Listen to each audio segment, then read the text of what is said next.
Even दिनैनि video जाहैबाय जाय मानसिफ्रा अनलाइन ट्रेडिं खालामनानै गोबां रां खामायनो सानो बिथांमोननि थाखायसो बे ट्रेडिं एप्लिकेशननि भिडिअआनो जाहैबाय WLD ट्रेडिं एप्लिकेशन जाय एप्लिकेशना लं टार्म एप्लिकेशन आरोना बे एप्लिकेशना माने गोबाव समसिम सोलिगोन आंनि आन्दाजैथ' 9 months बा 10 months सोलिनो हागौ बे एप्लिकेशना जुलाइ मान्थआवनो लन्च जादोंमोन दायो बारा गोबाव जायाखै 1 month बो जायाखै आरोना 1 month जासिगोन आरोना जायाखै नाथाय बे ट्रेडिं एप्लिकेशनाव दासिमबो गोबां मानसि जइन जायाखै दासिमबो 1900 जन बेयाव ट्रेडिं खालामगासिनो दङ आरो आंबो बेयाव ट्रेडिं खालामबाय दङ बिनि मिनिमाम डिपजिटआ जाहैबाय 3000 डिपजिट नङा होमब्ला नोंथांमोना माने मात्र 600 टाकानि बा 500 टाका 300 टाकानि ट्रेडिं खालामनो एपखौ नागिर नङा होमब्ला बेफोरबायदि एप्लिकेशनानो जाहैबाय शर्ट टार्म एप्लिकेशन माने गोबाव समसिम सोलिया जाय एप्लिकेशनाव माने गोबां खम माने फैसाजों इनभेस्टमेन्ट जायो 500 600 700 नि इनभेस्टमेन्ट एप्लिकेशन माने बेफोर एप्लिकेशना माने शर्ट टार्म एप्लिकेशन माने गोबाव समसिम सोलियो नाथाय बे एप्लिकेशना YBY निनो सेकेन्ड माने YBY निफ्राय आदा आरोना माने 3000 निफ्राय नोंथांमोना बेयाव डिपजिट खालामनानै ट्रेडिं खालामनो हागोन बे एप्लिकेशनाव आंबो ट्रेडिं खालामबाय दङ आं दासिम बिनिफ्राय 4k विथड्र खालामबाय माने 4000 विथड्र खालामबाय आरोना विथड्र मास्ट बी स्पीडआव बिराद स्पीड जायो विथड्रफ्रा YBY बायदिनो होनजायो मानोना बे एप्लिकेशना गोबाव समसिम सोलिगोन जुदि 8 मान्थसिम 8 माससो सोलिगोन आंनि थाखाय पुरा आन्दाज आरोना 8 माससो सोलिगोन बे एप्लिकेशना आरो गोदानबो लोगोसे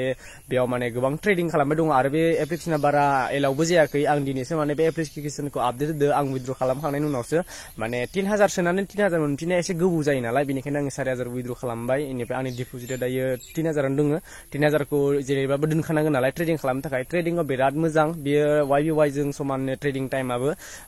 9टा बाजियाव ट्रेडिंआ जायो ओमफ्राय बेयावहाय इसोरनि ग्रुप दंखायो ग्रुपआव सेरबानो डाइरेक्ट नोंथांमोना बिसोरनि ग्रुपआव मोनगोन टेलिग्राम ग्रुपआव बेयावहाय सोरबाफोर बे एप्लिकेशनाव ट्रेडिं खालामनो गोसोब्ला आरो ट्रेडिं खालामोबा बे एप्लिकेशनाव माने 100% प्रफिट जागोन आरोना आरो बेयाव सेलारिबो दङ नोंथांमोना डेलि बाय डेलि सेलारिबो लानो हायो डेलि सेलारिया बेयाव 500 निफ्राय स्टार्ट 500 निफ्राय 500 निफ्राय 1200 निफ्राय 4500 बिदिनो 50000 इनिफ्राय 1 लाखसिम हालागै सेलारि दङ आरोना बेसां 1 लाख गाहामसिम सेलारि मोननो थाखाय बिराद मानसि सोनांगौ पुरापुरि 500 जन जुदि नों सोनो हायोब्लाथाय 1 लाख सेलारि डेलि मोनगोन आरोना नाथाय आं दासिमबो बेयाव सेलारि मोनाखै मानोना मानसि सोनोबो एसे खस्थ नालाय आरो आंबो मानसिबो सोखाया जुदि नोंथांमोना हाबनो गोसोबा हाबनो हागोन डिसक्रिपसनाव आंनि लिंक होना दङ आरो दासिमबो बे एप्लिकेशना एलाउ जायाखै हिसाबै माने कास्टमार सार्भिसजों बांद्राय मानसिफ्रा क्लोज गैया जुदि नोंथांमोना आंनि लिंकजों हाबोब्ला आं माने जुदि फैसा सोनायफ्राव एसे प्रब्लेम जायो नालाय ओमफ्राय बांसिनानो बेयाव पेमेन्ट खालामनोब्ला पेटिएमजोंसो पेमेन्ट खालाम फनपे आरो गुगल पे मालाबाबो इउज खालामनाङा जुदि नोंथांमोनाव पेटिएमफोर गैयाब्ला आंनाव कन्टेक्ट खालामनो हागोन आरो जुदि डिपजिटआव प्रब्लेम जायोब्ला आंनाव कन्टेक्ट खालामनो हागोन जायफ्रा आंनि लिंकजों हाबदों आं बिथांमोनखौसो हेल्प खालामगोन नोंथांमोननि थाखाय बे बेस्ट ट्रेडिं एप्लिकेशन आंनि थाखायबो बेस्ट आरो नोंथांमोननि थाखायबो नोंथांमोना YBY आवथ' ट्रेडिं खालामनो सोरबा फ्राय हाया 6000 होननानै नाथाय 6000 नि आदा 3000 खौथ' हायोना माने 3000 नि ट्रेडिं खालामदो माने बेस्ट प्रफिट लाखादो इनिफ्राय बिदिनो 600 500 फोरनि ट्रेडिं एप्लिकेशनखौ बाद दिन आरोना बेफोर माने शर्ट टार्म माने खान्दा माने बेफोर माने गोबाव समसिम सोलिया आरोना एक्चुअली आंनि भिडिअ माने ब्लगिं भिडिअसोमोन बाट आङो मोनथाम ट्रेडिं एप्लिकेशन आपडेट होबाय नोंथां एप्लिकेशन जाय माने बिराद प्रफिट होगोन नोंथांमोननो एप्लिकेशना गोदानबो 8 मान्थसो सोलिगोन मानोना बे एप्लिकेशना लं टार्म एप्लिकेशन जुदि नोंथांमोना डिपजिट खालामनानै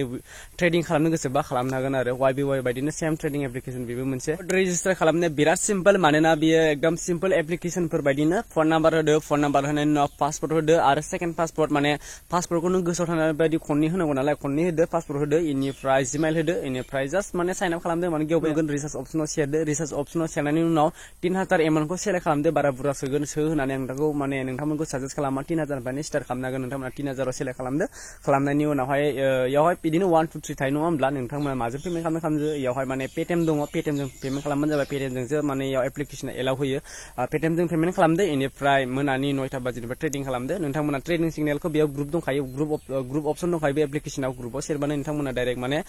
सिगनेल ग्रुपआव मोनहैगोन आरोना अब्लानो बेयाव जा माला टाइमाव माने सिगनेल हरो बे टाइमाव नोंथांमोना ट्रेडिं खालामनानै गोबां प्रफिट दिखांनो हागोन आरो बेबायदि शर्ट टार्म एप्लिकेशनखौ मालाबाबो नागिरनांला बेनो बेस्ट नोंथांमोननि थाखाय बेस्ट एप्लिकेशन बेयावनो ट्रेडिं खालामबाय थादो आरो मोजां प्रफिट दिखांदो आंबो प्रफिट दिखांखांनायनि उनावसो नोंथांमोननो बे एप्लिकेशनखौ आपडेट होदो इनिफ्राय आई होप नोंथांमोना मोजां मोनबाय सो लोगो मोनसिगोन next another video will be coming for blogging video इदि आपडेट भिडिअ माब्लाबा फैनाय नंला आरो